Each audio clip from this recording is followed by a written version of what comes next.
Ça a été un début de course avec des conditions plutôt clémentes, assez engagé sportivement, et j'étais avec le groupe de tête au bout d'une semaine de course, et il y a eu une première avarie avec un des tangons écarteurs de voile à l'arrière du bateau qui a, par la charge qu'il reçoit, qui a fait une fissure sur le pont, une fissure sur la coque, puis avec une répartition en étoiles de ces fissures-là. Donc ça a été un premier problème où il a fallu poncer, faire une grosse réparation de coque et de pont que j'ai pu faire avec le matériel que j'avais à bord. J'ai ensuite pu continuer la course. Et là, ce qui m'a poussé à abandonner, c'est que en entrant dans l'océan Indien,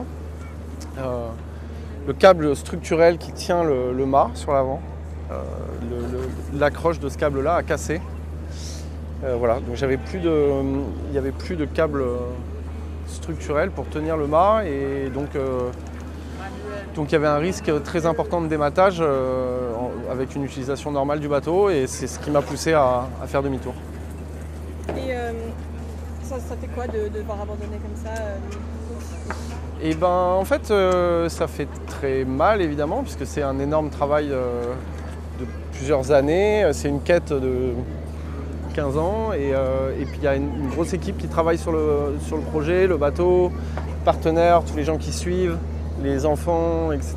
Et donc c'est très douloureux, mais on doit garder un comportement de marin, et du coup voilà, quand les conditions sont plus là pour avoir un bateau qui permet d'affronter la mer, il faut pas s'entêter, parce que le risque c'est de tout casser, de perdre le bateau, de mettre en danger les gens qui éventuellement viendraient te chercher, etc. Donc voilà. Ton expérience c'est ton 4e Vendée Globe, c'est ça? Jusqu'à ton accident, c'était comment? C'était une édition absolument dingue, hein, parce qu'on n'a jamais été aussi nombreux. On était 40 au départ, et avec un peu plusieurs niveaux, groupes de bateaux, etc. en fonction de la performance des bateaux. Mais il y avait un niveau de régate à tous les niveaux, et puis notamment en tête de flotte qui était absolument génial, donc c'était fou. Puis après, quand tout casse structurellement, on change un peu de mode, on passe un peu plus en mode survie, aventure, et j'étais effondré, mais d'avoir pu continuer la course après ces réparations-là, du coup le bonheur de rester en course était encore démultiplié. Donc c'était une édition pour moi avec des montagnes russes et très très fortes.